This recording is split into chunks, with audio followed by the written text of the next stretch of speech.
আসসালামু আলাইকুম ভিউয়ার্স, আশা করি সকলে ভালো আছেন। বন্ধুরা, আজকে আপনাদের মাঝে তিনটি কিতাব নিয়ে হাজির হয়েছি আমি।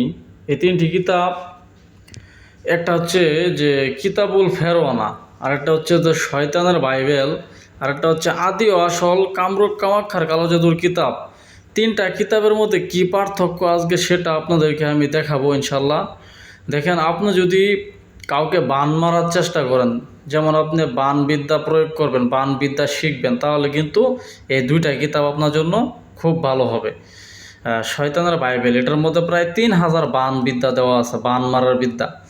তারপর আদি ও আসল চার ভাষায় বিদ্যমান কামরূপ কামাখ্যার কালো জাদুর কিতাব, অর্থাৎ ল্যাংটা লজ্জাতুন নেসার অচনায় মহত্ব কোকা পণ্ডিত, সম্পূর্ণ গুয়াহাটি আসাম ভারতের একটা কিতাব।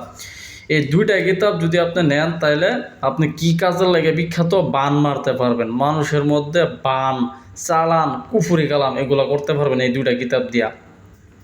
ঠিক আছে? বিশ্বের মধ্যে এমন কোনো কালো জাদু নাই, বিশ্বের মধ্যে এমন কোনো কালো জাদু নাই, সাদা জাদু নাই যে এই দুটা কিতাব দিয়ে করতে পারবেন না। অত্যন্ত ডেঞ্জারাস, ডেয়ারিং দুটা কিতাব বান মারার জন্য। এটার মধ্যে 3000 বান আছে, আর এটার মধ্যে প্রায় 4500 বান বিদ্যা দেওয়া আছে। ঠিক আছে? আশা করি বুঝতে পারছেন। আর এবার চলেন যে আপনি বশীকরণের জন্য কিতাব কিনবেন, যেমন বশীকরণ, বশীকরণ, বিচ্ছেদ, এগুলোর জন্য কিতাব কিনবেন, তাহলে কোন কিতাবটা আপনি কিনবেন? তাহলে আপনার জন্য কিতাবুল ফেরওয়ানা। এই কিতাবটা অরিজিনাল চন্দন কাটার একটা কিতাব, বশীকরণের জন্য বিশ্বের মধ্যে বিখ্যাত একটা কিতাব, বশীকরণ এবং বিচ্ছেদের জন্য। আবার বিচ্ছেদ এই দুটা দিয়ে করতে পারবেন, শয়তানি শয়তানি কাজ দেওয়া আছে।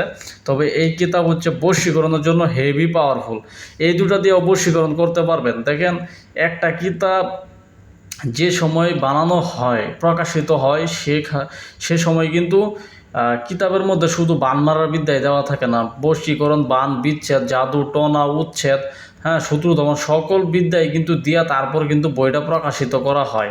এত বড় একটা কিতাব, এই তিনটা কিতাব কিন্তু অনেক বড় বড়। আপনাদের যদি দেখায় আমি, আপনারা যদি একটু দেখেন, অনেক বড় কিতাব কিন্তু এগুলো, অনেক বড় বড়, এক একটা প্রায় 4 কেজি 4.5 কেজি ওজন। ঠিক আছে? শয়তানের বাইবেল, ঠিক আছে, মনে করেন। তারপরে এই কামরূপ কামাখ্যার কালো জাদুর কিতাব, সম্পূর্ণ এগুলা অরিজিনাল কিতাব আমাদের কাছে পাইবেন। ঠিক আছে?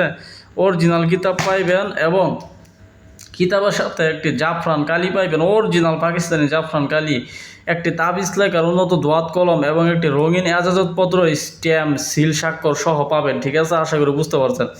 এছাড়াও আপনারা কিতাব নেওয়ার পরে যদি আপনাদের কাছে মনে হয় যে কিতাব বুঝতেছেন না, তাহলে অবশ্যই আমাদের হোয়াটসঅ্যাপ নাম্বারে যোগাযোগ করবেন। আমরা আপনাদেরকে হাতে কলমে ধরিয়ে ধরিয়ে কিতাব চালানো শিখিয়ে দেব। ঠিক আছে? এই ধরনের সুযোগ সুবিধাগুলো আমরা দিয়ে থাকি, আমাদের কিতাবগুলো জাগ্রত করে দেওয়া হয়, এবং সকল বিপদ আপদে কাস্টমারদের পাশে থাকি আমরা। এটাই আমাদের ব্যবসার মূল লক্ষ্য। তো আশা করি বুঝতে পারছেন। অনেকেই বলে যে এই কিতাবের লেখক নাকি, একটু আগে কাস্টমার আয়া বলতেছে শয়তানের বাইবেলের লেখক নাকি রফিকুল ইসলাম। আমি কই, ভাই আপনার মাথা ঠিক নেই, আপনার মাথা পাগল হয়ে গেছে ভাই। এই কিতাবগুলোর লেখক হচ্ছে আল মুফতি আব্দুর রহমান। ঠিক আছে? আল মুফতি আব্দুর রহমান। 3টা কিতাবের লেখক আল মুফতি আব্দুর রহমান। কেউ যদি দাবি করে যে সে আমি লেখক, তাহলে এটা সম্পূর্ণ ভুল। দেখেন, আমি আপনাদের একটু দেখাই, দেখেন, ফার্স্ট পাবলিকেশন 1707 সালে, সম্পূর্ণ গুয়াহাটি আসামের ভারত। আমি আপনার প্রথম পৃষ্ঠাটা দেখাই, তাহলে বুঝতে পারবেন। দেখেন, এই যে আল মুফতি আব্দুর রহমান। ঠিক আছে? দেখেন, হাসান আল পাবলিকেশন, গুয়াহাটি আসাম ভারত। ঠিক আছে? এই যে এরকম এজাজতপত্র পাইবেন, প্রত্যেকটা কিতাবের সাথে এরকম আরও আলাদা আলাদা এজাজতপত্র পাইবেন। ঠিক আছে? রঙিন এজাজতপত্র পাইবেন আশা করি। ঠিক আছে? তো ধন্যবাদ সকলকে, ভালো থাকবেন। এই কিতাবগুলো যদি আপনাদের প্রয়োজন হয়, এগুলো তান্ত্রিক লাইনের কিতাব, কবিরাজ লাইনের কিতাব, সাধারণ মানুষ এগুলো দিয়ে কিনা কাজ করতে পারবেন, সমস্যা নাই। যদি এই কিতাবগুলো আপনাদের প্রয়োজন হয়, তাহলে অবশ্যই আমাদের সাথে যোগাযোগ করবেন, আমাদের পেজে নক দিবেন, অথবা সরাসরি কন্ট্যাক্ট নাম্বারে যোগাযোগ করবেন। ধন্যবাদ সকলকে, আসসালামু আলাইকুম।